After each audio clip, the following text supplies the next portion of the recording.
Hello my lovelies, welcome back to our channel. நாம இன்னைக்கு பார்க்க போறது டக்காரஸ் ட்ரெஷர் எபிசோட் 8 தான்.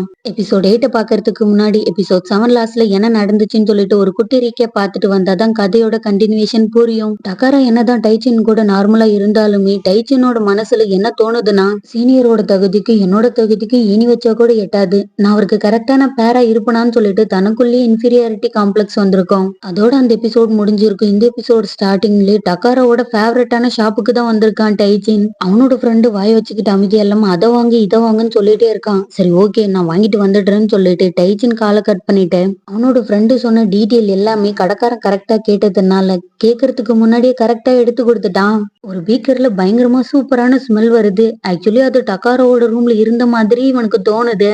சடனா டக்கார கிஸ் பண்ணிட்டு நான் உன்னை டேட் பண்றேன்னு சொன்னது மட்டும்தான் டைச்சினோட மைண்ட்ல வந்து வந்து போகுது. நான் நிஜமாவே சீனியரை டேட் பண்றேன்னா என்ன, இதைத்தான் என்னால நம்பவே முடியல. ஒருவேளை நாங்க 2 பேரும் கரெக்டான பேரா இருக்க மாட்டோமோன்னு சொல்லிட்டு மனசுக்குள்ளே நினைச்சிட்டு அந்த பார்சலை பார்த்துட்டு திருன்னு முழிச்சிட்டு இருக்கான். அப்படியே அடுத்த நாள் காலையில காலேஜ்ல காட்டினா எப்பயும் போலதான் இந்த டைச்சின் டக்காரா கூட தான் இருக்கான்.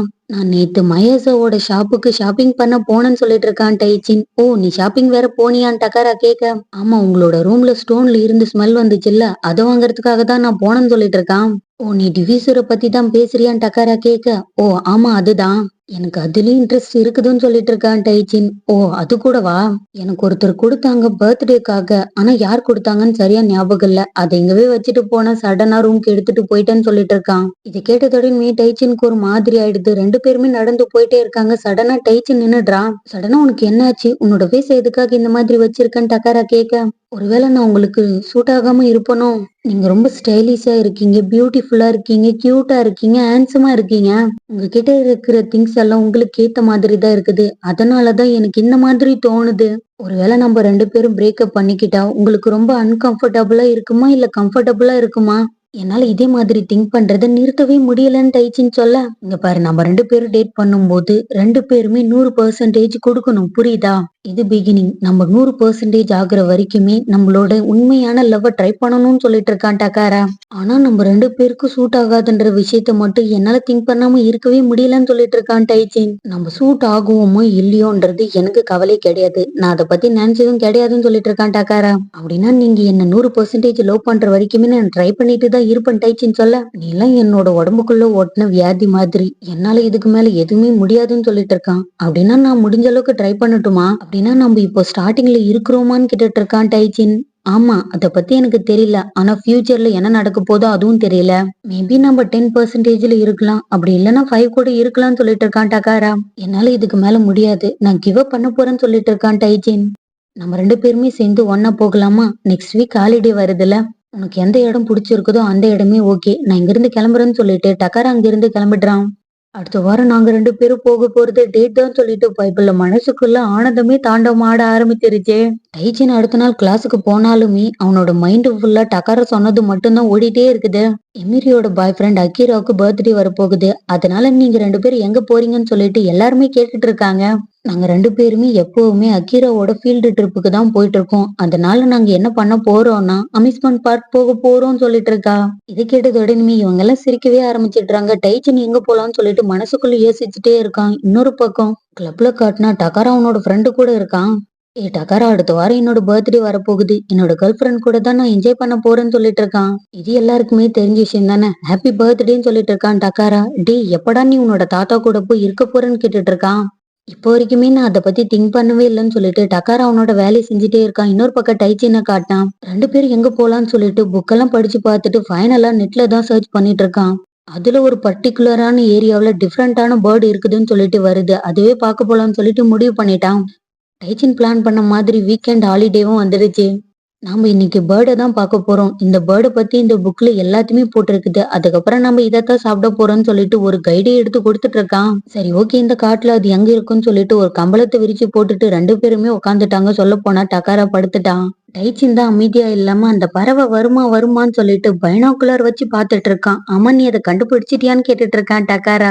இன்னும் இல்ல. அது காமரேட் தானா பயங்கர சூப்பரா இருக்குதுன்னு சொல்லிட்டு அத பத்தியே பேசிட்டே இருக்கான். இவங்க 2 பேர்ல யார் பாவம்ன்னு பார்த்தா இந்த டக்காரா தான் ஒரு மாதிரி பயங்கரமா டல்லாவே இருக்கான். ஐயோ! மதியம் ஆயிடுச்சு உங்களுக்கு பசிக்குதான்னு கேட்டுட்டு இருக்கான் டைச்சின். ஆமா கொஞ்சமா பசிக்குதுன்னு சொன்னதோடனுமே, வாங்க நம்ம சாப்பிட்டதான் கறி இருக்குதுன்னு சொல்லிட்டு கூட்டிட்டு போனதோடனுமே ரசிச்சு ரசிச்சு சாப்பிட்டுட்டு இருக்கான் டைச்சின். ஆமா இது எப்பவுமே இப்படிதான் குட்டாவே இருக்கும்னு சொல்லிட்டு இருக்கான் டக்காரா. கேம்பிங் போகும்போது எல்லாமே நம்ம கறி தான் சாப்பிட்டோம். அது எல்லாமே சூப்பரா இருந்துச்சு. இதுக்கு முன்னாடி சாப்பிட்டதும் சூப்பரா இருந்ததுன்னு வேற புகழ்ந்துட்டே சாப்பிட்டுட்டு இருக்கான். ஜாலியா சாப்பிட்டு முடிச்சதுக்கு அப்புறமா 2 பேருமே அந்த பேர்டு இருக்குமான்னு சொல்லிட்டு அங்க இங்கன்னு பார்த்துட்டு வந்துட்டே இருக்காங்க. ஆனா என்ன பண்றது அந்த பேர்டு தெரியவே இல்ல. சீனியர் உங்களுக்கு தாகமா இருக்குதான்னு கேட்டுட்டு இருக்கான் டைச்சின். கொஞ்சமா தான் தாகமா இருக்குதுன்னு டக்கரா சொல்ல, இங்கவே வெயிட் பண்ணுங்க நம்ம 2 பேருக்கு நான் ட்ரிங்க் வாங்கிட்டு வரேன்னு சொல்லிட்டு பர்ஸ் இருக்குதான்னு பார்த்தா பர்ஸ வேற காணோம். இவன் பதட்டமா தேடிட்டு இருக்கிறத டக்கார பார்த்துட்டு என்னாச்சுன்னு கேட்டுட்டு இருக்கான். என்னோட வாலெட்ட நான் எங்கேயோ தொலைச்சிட்டேன்.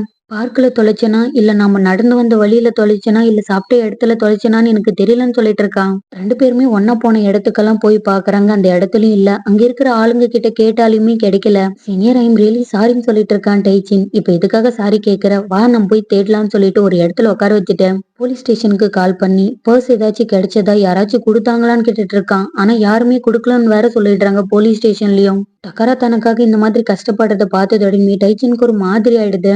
என்னால இந்த நாளே வேஸ்டா போயிடுச்சுல்ல. எனக்கு எதுக்காக தான் இந்த மாதிரி நடக்குதோ தெரியல. என்னோட வாலெட் வேற காணாம போயிடுச்சு. இந்த நாளே சுத்தமா வேஸ்டா போயிடுச்சுன்னு சொல்லிட்டு ஒரு மாதிரி புலம்பிட்டு இருக்கான். அப்படிலாம் எதுவுமே கிடையாது. நீயும் நானும் ஏதோ டக்கரா சொல்றதுக்கு முன்னாடியே அங்க ஒரு வயசான லேடி வந்துடுறாங்க. நீங்க 2 பேரும் வாலெட்னு ஏதோ பேசிட்டு இருந்தீங்க. தொலைச்சிட்டீங்களா? திருடுங்க யாரும் பாக்குறதுக்கு முன்னாடி உங்களோட வாலெட்ட நான் கண்டுபிடிச்சிட்டேன். இதுவோ பாருங்கன்னு சொல்லிட்டு ஒரு லேடி காட்டிட்டு இருக்காங்க. இது என்னோட வாலெட் தான். என்கிட்டயே கொடுத்ததுக்கு ரொம்ப தேங்க்ஸ்ன்னு சொல்லிட்டு கண்டிப்பா உங்களுக்கு ரீபே பண்ணிடுறேன்னு சொல்லிட்டு ஏதோ பண்ணிட்டு இருக்கான் டைஜின். இங்க பாரு தம்பி அதுக்கெல்லாம் எந்த அவசியமும் கிடையாது. நீங்க மட்டும் இல்லைன்னா கண்டிப்பா நான் போலீஸ் பாக்ஸ்ல தான் போட்டிருப்பேன். எப்படியும் இருட்டாகிறதுக்கு முன்னாடி என்னோட கண்ணுக்கு கிடைச்சதுனால நான் உங்ககிட்ட கொடுத்துட்டேன். நீங்க 2 பேருமே இருட்டாகிறதுக்கு முன்னாடி வீட்டுக்கு பத்திரமா போய் சேருங்கன்னு சொல்லிட்டு லேடி அங்கிருந்து கிளம்பிடுறாங்க.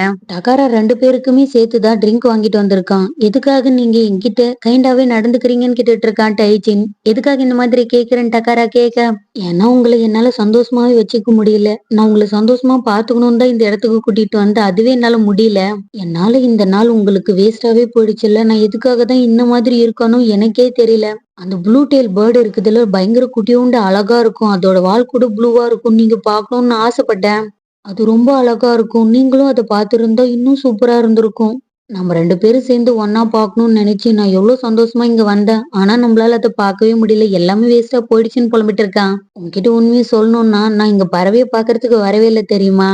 உன்னை பத்தி தெரிஞ்சுக்கணும். உனக்கு என்னென்னலாம் பிடிக்கும்னு சொல்லிட்டு பார்க்கறதுக்காக தான் நான் இங்க வந்தேன்னு சொல்லிட்டு ஒருவித ஆட்டிடியூடோட சொல்லிட்டு இருக்கான். சீனியர் உங்களோட இந்த மாதிரி ஆட்டிடியூட் எனக்கு ரொம்ப ரொம்ப பிடிக்கும்னு சொல்லிடுறான் டைச்சின். இதை கேட்டதோடனே டக்காருக்கு ஒரு மாதிரி பிளஸிங் ஆக ஆரம்பிச்சிருது. சரி அதெல்லாம் விடு. நாம ஏதோ நினைச்சுக்கிட்டு இங்க ஃபன் பண்ணலான்னு வந்தா உன்னோட வாலெட் வேற தொலைஞ்சு போயிடுச்சு. நாம நினைக்காத மாதிரி ஒரு எதிர்பார்க்காத முடிவு நடந்து போயிடுச்சு. இதுக்கு மேல என்ன இருக்க போகுது? உன்னை பத்தி ஒரு சில விஷயங்கள்லாம் தெரிஞ்சுக்கிட்டதுதான் நல்லதுன்னு சொல்லிட்டு அந்த இடத்துல இருந்து அவங்க கிளம்பிடுறாங்க. டைச்சின் ரூமுக்கு போனதோடனுமே அமைதியா இல்லாம இவங்க 2 பேரும் எடுத்துக்கிட்டு போட்டோவெல்லாம் அந்த கிளிக்கிட்ட காட்டி பயங்கரமா பேசிட்டு இருக்கான். பேசி முடிச்சதுக்கு அப்புறமா டைச்சின் என்ன பண்றான்னா டக்காராவும் இவனும் சேர்ந்து எடுத்துக்கிட்டு போட்டோவுக்கு ஆல்பம் கிரியேட் பண்ணி டக்காராவுக்கு சென்ட் பண்ணிட்டான். இன்னைக்கு நாளை எனக்கு தந்ததுக்கு ரொம்ப தேங்க்ஸ்ன்னு சொல்லிட்டு மெசேஜ் வேற பண்ணிட்டு இருக்கான். இதெல்லாம் பார்த்து சிரிச்சுட்டே இருக்கான். டக்காரா கையில ஒரு லெட்டர் இருக்குது. ஆமா டக்காரா நீ கிராஜுவேஷனுக்கு எப்போ வரேன்னு சொல்லிட்டு ஓய்ன்ற ஒருத்தன் லெட்டர் போட்டு இருக்கான். அததான் கையில வச்சிருக்கான். இத வேற இவங்கிட்ட சொல்லணும். ஆனா இது எப்படி இவங்கிட்ட சொல்லி புரிய வைக்கிறது தான் எனக்கு தெரியலன்னு சொல்லிட்டு டக்கார நினைக்கிறதோட இந்த எபிசோட் முடியுது. தேங்க்ஸ் ஃபார் வாட்சிங். Love you all.